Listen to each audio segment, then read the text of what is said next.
নমস্কার বন্ধুরা, আজ আমি আপনাদের সাথে শেয়ার করব দুপুরের শেষ পাতে যে জিনিসটা না হলে খাবার যেন অসম্পূর্ণই থেকে যায়, সেই টমেটোর চাটনি। খুব সহজ পদ্ধতিতে এই রেসিপিটি আজ আমি শেয়ার করব। প্রথমেই আমি এখানে নিয়ে নিয়েছি বেশ কিছুটা টমেটো। এখানে আমি 500 গ্রাম মতো টমেটোকে ভালো করে ধুয়ে পরিষ্কার করে নিয়েছি। এরপরে আমি টমেটোটাকে কেটে নেব। টমেটোর মাথার দিকের অংশটাকে প্রথমেই কেটে বাদ দিয়ে দিচ্ছি। এরপরে টমেটোটাকে ছোট ছোট টুকরো করে করে কেটে নিতে হবে। দেখুন বন্ধুরা, টমেটোটাকে আমি ঠিক এইভাবে ছোট ছোট টুকরো করে কেটে নিচ্ছি।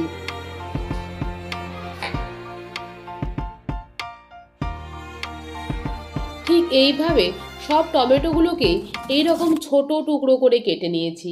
এরপরে আমি চলে যাচ্ছি রান্নার দিকে। প্রথমে আমি একটা ভাজা মশলা বানিয়ে নেব। একদম শুকনো কড়াইতে নিয়ে নিয়েছি 1 টেবিল স্পুন মতো পাঁচফোড়ন, 1/2 টেবিল স্পুন মৌরি আর একটা শুকনো লঙ্কা। এই সমস্ত মশলাগুলোকে গ্যাসের ফ্লেমটাকে একদম লোতে রেখে 30 থেকে 40 সেকেন্ড মতো নাড়াচাড়া করে নেব। খেয়াল রাখতে হবে মশলাগুলো যেন পুড়ে না যায়, আর যদি পুড়ে যায় তাহলে কিন্তু একটা তেতো ভাব চলে আসে। তাই খুব সচেতনভাবে এই মশলাগুলোকে নাড়াচাড়া করে নিতে হবে। আর মশলাগুলো যখন নাড়াচাড়া করা হয়ে যাবে তখন এগুলোকে আমি একটা প্লেটের মধ্যে ঢেলে রাখবো। এই মশলাগুলোর প্লেটে রাখার পর যখন ঠান্ডা হয়ে যাবে মিক্সিতে ঘুরিয়ে একটা ভাজা মশলার ডাস্ট আমি বানিয়ে নেব। এরপরে আমি ওই একই কড়াইটাকে ভালো করে মুছে নিয়েছি, আর তারপরে ওই কড়াইতে দিয়ে দিচ্ছি 3 to 4 টেবিল স্পুন মতো সর্ষের তেল। তেলটা ভালো মতো গরম হয়ে গেলে 1 টেবিল স্পুন মতো পাঁচফোড়ন আর একটা শুকনো লঙ্কা দিয়ে দিচ্ছি। 10 সেকেন্ড মতো নাড়াচাড়া করে নিতে হবে। আর তারপরে এখানে আমি দিয়ে দিচ্ছি ছোট টুকরো করে কেটে রাখা টমেটোটাকে।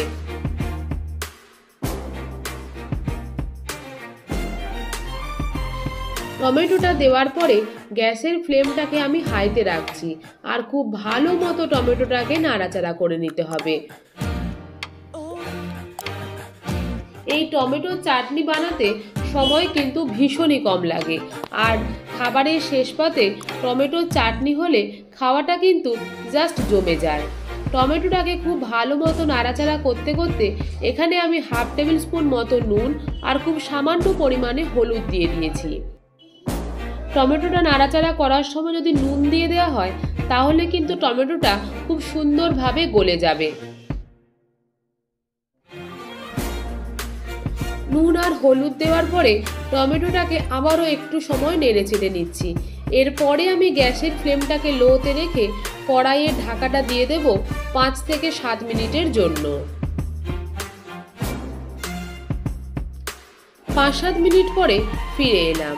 দেখুন বন্ধুরা, টমেটোটা কিন্তু অনেকটাই গলে গেছে আর অনেকটা জলও ছেড়ে দিয়েছে।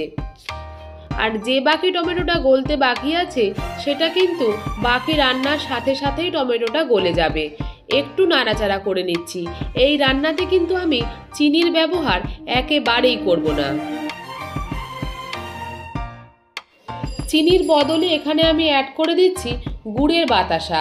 এখানে আমি বেশ কিছু গুড়ের বাতাসা অ্যাড করে দিয়েছি মিষ্টির জন্য। গুড়ের বাতাসাটাকে দেওয়ার পরে খুব ভালো মতো আবারও নাড়াচাড়া করে নিচ্ছি যাতে বাতাসাগুলো গলে যায়।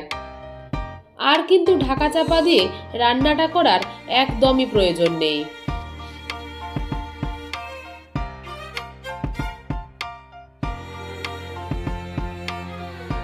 1 থেকে 1.5 মিনিট মতো ভালোভাবে নাড়াচাড়া করে নিলেই কিন্তু বাতাসাগুলো একদমই গলে যাবে।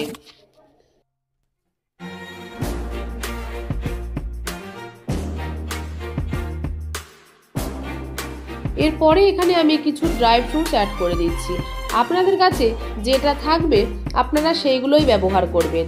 1 মুঠো মতো খেজুর অ্যাড করেছি, 1 মুঠো আমসত্ত্ব দিয়ে দিচ্ছি, কাজু বাদাম আর বেশ কিছুটা কিশমিশ।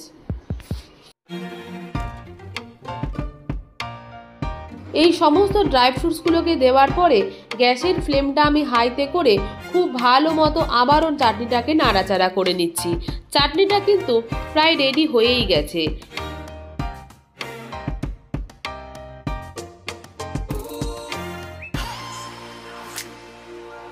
ড্রাই ফ্রুটসগুলোর সাথে টমেটোটা দিয়ে খুব ভালো মতো নাড়াচাড়া করে নিয়েছি। দেখুন টমেটোর চাটনিটা দেখতে কতটা সুন্দর লাগছে। এরপরে আমি এখানে দিয়ে দিচ্ছি ভাজা মশলার ডাস্ট। এই ভাজা মশলার ডাস্টটা যদি ব্যবহার করেন চাটনির স্বাদ কিন্তু বেড়ে দ্বিগুণ হয়ে যায়।